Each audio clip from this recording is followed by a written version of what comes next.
Bom dia, vou gravar um vídeo aqui pra vocês. Tô indo aqui no carro e vou contar a minha experiência de hoje, que primeira vez fui no médico de família aqui em Portugal. E a experiência não foi muito boa. Deixa eu mostrar pra vocês o primeiro carro que a gente comprou quando chegou aqui em Portugal. E ainda estamos com ele. Ó, esse é um carro de 4 portas. É um Fiat Punto de 1998, eu acho. E tá bonzinho. Ui! Deixa eu mostrar aqui pra vocês. Novinho em folha. Aí no Brasil, um carro desse ano não estaria nessas condições, né? Aqui, os carros são bem conservados. Fui ao médico de família hoje. Para quem não sabe o que é médico de família. Médico de família é tipo, você faz o cadastro no posto de saúde. Enquanto você ainda não tem documentação e está em processo de legalização, todos têm direito ao cadastro no posto de saúde, que se chama o cadastro provisório. E se acaso precisar fazer uma consulta, alguma coisa, você consegue fazer, mas você não tem um médico fixo seu de família, que aqui em Portugal, depois que você tem a documentação tudo certinho, você tem um médico de família, que é aquele médico que vai atender a sua família todas as vezes que você precisar. E até então eu só tinha um cadastro, né, provisório, eu, as crianças e meu marido, porque até então não tinha o cartão, ainda não tinha chego, estava em processo de legalização. E depois que eu me legalizei, né, já recebi meu título de residência, fui ao posto de saúde, que é igual ao do Brasil, para fazer o pedido do meu médico de família. Fui lá fazer o pedido. Você pega seu título de residência, vai ao posto de saúde e diz, olha, eu quero fazer solicitar meu médico de família, que o meu cartão já chegou. E isso eu fiz. E daí o meu médico de família é Jorge, alguma coisa assim. Sei que começa com Jó. Acho que é Jorge alguma coisa. Daí o meu filho está tendo um acompanhamento na escola por conta da mudança de país. Ele tem dificuldade com a linguagem, que o português é totalmente diferente.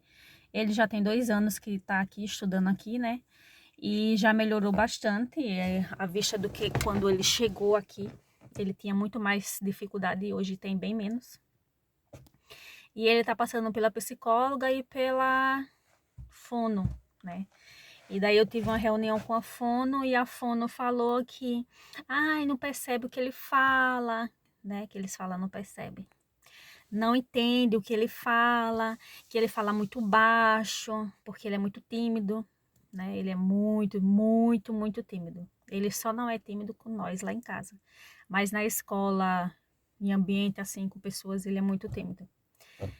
E por ele ser muito tímido, ele fala muito baixo. Então, ela não entende o que ele fala. E quando ela entende errado ainda. Porque aqui em Portugal é assim, tem portugueses que você vai ter mais facilidade de entender eles falando. Já tem outros que eles falam muito para dentro. Então, tipo, você não percebe o que ele fala. Se você é uma pessoa que já tem um tempo que está em Portugal, já trabalhou em restauração, já lidou com pessoas, é muito mais fácil você entender o que eles estão falando. E eu, por já ter trabalhado em restauração, com atendimento ao público, ela conversando comigo e com meu marido, tinha coisas que eu não entendia o que ela estava falando, acredita? E daí eu falei bem assim, ó, aí ela falou, olha, eu vou lhe dar um encaminhamento para você levar no médico de família para ele encaminhar para ele fazer um exame de audição. Eu não tô querendo dizer que ele não escuta, que ele escuta. É um exame que tem a ver com audição, só para ver se ele tem algum problema, não sei o que, ou se é a dificuldade da linguagem mesmo, que de ser diferente, né, do Brasil com Portugal.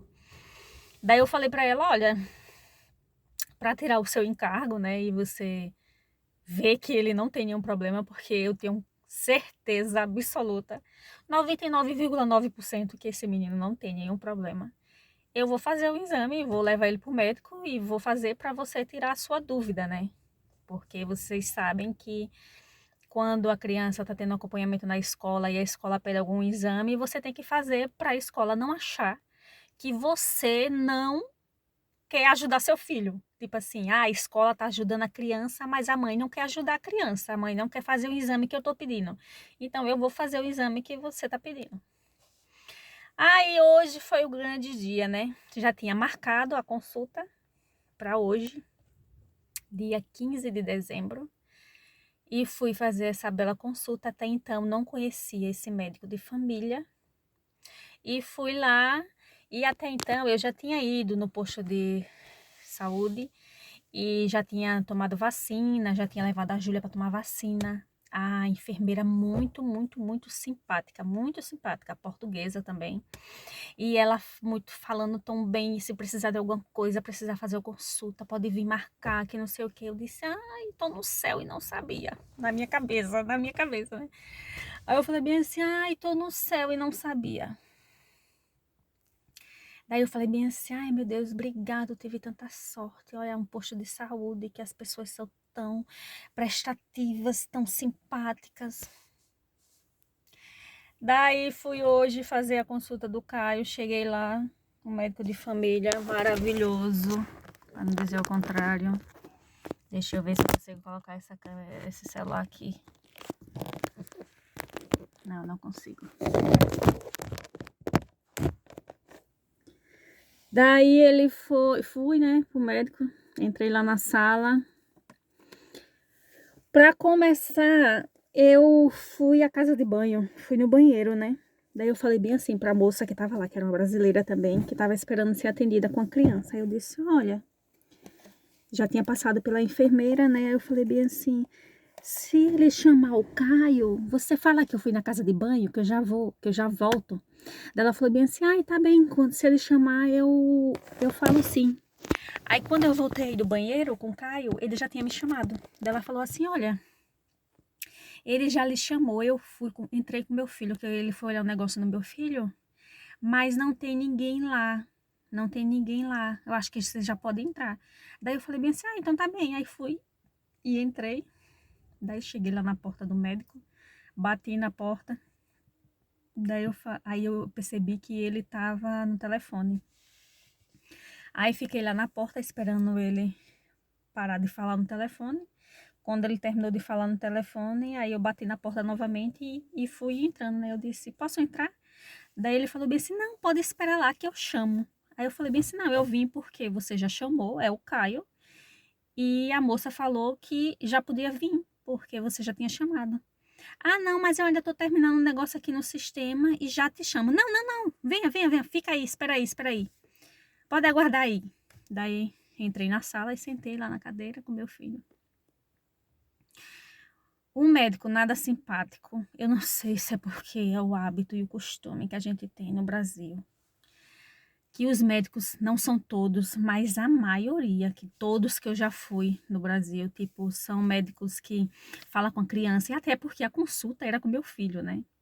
Fala com a criança, brinca com a criança, puxa a conversa com a criança, não. Em nenhum momento ele falou com o Caio. Daí ele falou bem assim, então, o que o Caio tem? Daí eu falei, eu contei a história, né? Vim porque a foram para um encaminhamento, para marcar uns exames. Daí ele falou bem assim, tá bem, vou marcar aqui. Daí foi, marcou lá, me deu um papel. Eu disse, então, esse papel é o quê? Porque eu nunca fiz isso e eu não sei como que funciona. Não, pega esse papel e leva lá na recepção que ela vai saber lhe explicar. Daí eu falei, tá bem, tipo, ele não foi ignorante comigo, arrogante, nada disso, não me tratou mal, mas também não foi simpático. Eu não sei se vocês estão entendendo.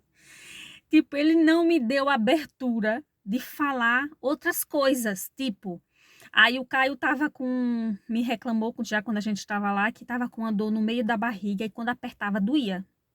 Daí eu falei bem assim, Caio, você quer ir no banheiro? Daí ele falou bem assim, não sei. Aí eu disse, então vamos no banheiro, foi por isso que eu fui no banheiro com ele. Daí cheguei no banheiro, ele não fez nada, só fez xixi. Daí voltei Aí eu peguei e ele ainda continuava com dor, né? Eu disse, olha, ele tá reclamando que tá aqui com a dor. Daí ele falou bem assim, mas ele tá com diarreia, tá vomitando. Eu disse, não, essa dor começou agora. Ele disse, então nós temos que esperar para ver no que vai dar. Não pode simplesmente estar sentindo a dor. Se não tá tendo nenhum sintoma, tem que aguardar ver no que vai dar. E quando ele falou isso, eu já vi que ele era um médico que não dava nenhum tipo de abertura para a pessoa pedir alguma coisa. Tipo assim, como já tem 2 anos que o Caio não fazia nenhuma consulta, eu ia pedir a ele um hemograma do sangue, né? Para ele marcar um hemograma do sangue para saber se estava tudo ok, porque já fazia um tempo que ele não tinha nenhuma consulta de rotina, né? Daí ele falou, depois que ele falou isso, que o menino não tinha nada, que só podia ver se tinha alguma coisa, se ele tivesse vomitando com diarreia, eu disse, nem vou perguntar a ele do hemograma de sangue, porque se eu for falar para ele, e tem como você passar um hemograma de sangue para saber se tá tudo ok? Ele ia dizer, sim, mas ele tá sentindo alguma coisa? Ele ia falar desse jeito, mas ele tá sentindo alguma coisa? Tem alguma coisa para... Porque daí a gente só pode passar uma coisa que tem alguma coisa, tá acontecendo alguma coisa, tá entendendo? Eu odiei. Não vou mentir, espero não precisar mais ir lá. E quando for fazer alguma coisa que eu precisar sem ser da escola, vou tentar fazer particular, porque eu gosto de ser bem atendida, entendeu? Eu gosto de... E no particular você vai ter isso. Infelizmente é a realidade, né? E daí eu conversando no grupo lá do trabalho, né? Aí tem uma portuguesa que é amiga da gente, e daí ela falou bem assim, Leia, são todos assim, não servem para nada. Então não é só eu, porque sou imigrante, porque sou brasileira. É todos, até com os portugueses, eles são assim. Nada simpáticos, sabe? Tipo, e ganham para isso, sabe? Tipo, trabalha demais, não sei quantas horas, não sei o quê, mas para que estudou para isso? Né? Se não tem paciência, se não tem simpatia com as pessoas. E essa foi a minha experiência péssima. Mas isso é vida real de imigrante que ninguém te fala, sabe? Porque as pessoas, é tudo muito lindo na rede social, tudo maravilhoso, mas a realidade é outra. E voltando ao assunto do carro, esse carro aqui foi o primeiro carro que a gente comprou quando chegou em Portugal. Na época que a gente comprou, há 2 anos atrás, nós pagamos 500 euros nesse carro. Tipo, o salário é 800 e pouco e você comprar um carro por menos de um salário só Portugal, né? Essas são as outras vantagens, as partes boas de Portugal. Você conseguir comprar um carro, nem que seja velhinho, mas que consegue andar, que faz tudo, com menos de um salário. No Brasil, nunca na face da terra que você compraria um carro com menos de um salário. Que a gente tinha um carro no Brasil 2012, se eu não me engano, o ano do carro ou era 2014, não lembro, que era um Fiesta Sedan e foi financiado pelo banco. E a gente pagava o financiamento, se eu não me engano, foi 26 mil reais. E a gente pagava mensal quase 700 reais por mês durante 5 anos, 6 anos, nem lembro mais. E o carro era 1000 vezes acabado que esse aqui. Tipo, a parte de fora do carro que nós tínhamos no Brasil era excelente, parecia novo. Mas não tinha direção hidráulica, a direção era dura, era tipo, dentro era destruído, destruído assim. Meu marido, quando comprou, não observou o carro lá no Brasil, que era o primeiro carro, né? Marinheiro de primeira viagem. E quando eu entrei no carro, depois que ele já tinha comprado o carro, já tinha feito o negócio, já estava tudo certo para ir embora, eu vi que tinha um monte de parafuso enferrujado. Tipo, a parte que fica de baixo, tá? Tinha um monte de parafuso enferrujado, como se fosse carro de maresia, carro de praia, sabe? Enfim. E daí eu tive um acidente com esse carro quando eu comecei a trabalhar. E esse carro foi pro concerto, né? Que eu destruí a caixa de marcha dele. Subi no negócio lá, bati numas placas, mas tô viva hoje contando a história. E daí a gente tivemos que comprar outro carro para ficar com 2 carros, porque aqui em Portugal você não faz nada se você não tiver carro. Tipo, você tem que ter carro para tudo, tudo, tudo, tudo, tudo. Porque a gente mora numa vila. Para ir no mercado grande, tem que ir de carro. Tudo é carro. Para ir para a escola, tudo é carro, porque aqui é tudo muito longe. Você pode andar aqui na cidade e buscar as crianças na escola de pé, mas para se movimentar, para trabalhar, tudo é carro. Tem ônibus, mas não como no Brasil. É tipo um ônibus que tem hora para vir e tem hora para sair, entendeu? Não tem ônibus como cidade grande que você vai lá no terminal e pega um ônibus. Não, não tem. Só tem em Lisboa, em lugares grandes. Lisboa, Porto, mas fora esses lugares não tem assim ônibus pontual ali toda hora, de meia e meia hora um ônibus.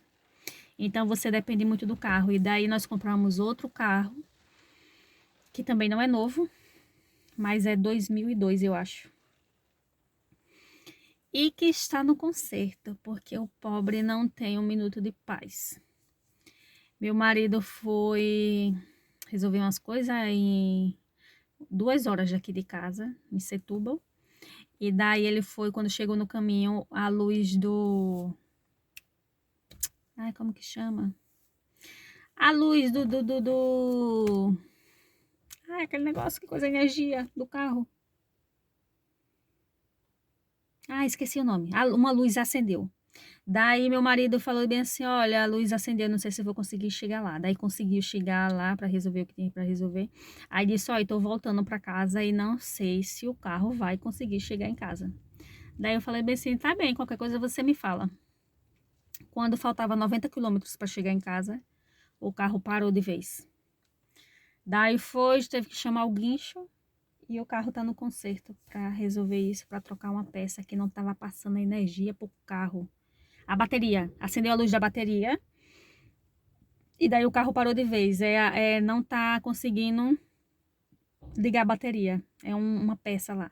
Daí tá pro conserto e a gente tá nesse carro de novo, tipo, para trabalhar, para tudo faz nesse carro. Então, tipo, você não tem como ter só um carro aqui. Porque se seu carro quebrar, como que você vai trabalhar? A gente daqui pro trabalho, acho que é 25 quilômetros ou é 30, uma coisa assim. Então, tudo você precisa de carro. Aí a gente tem 2 carros, velhinho, mas anda. E aqui é muito normal o povo ter carro velho, não é como no Brasil. E quando a gente precisa que um quebra, aí tem o outro, entendeu? A gente sempre anda no outro, porque tem ar-condicionado, é mais confortável. Esse aqui não tem ar quente, não tem ar frio, tipo, no frio você congela. Mas que tá aí, né? Quando a gente precisa, é ele que nos acude. Pois é isso, mais um vídeo para vocês ver a vida real do imigrante, né? Que isso sim é a vida real. E espero que vocês gostem desse tipo de vídeo. Já curte e se inscreva aqui no canal, que toda semana vai ter vídeo. Prometo.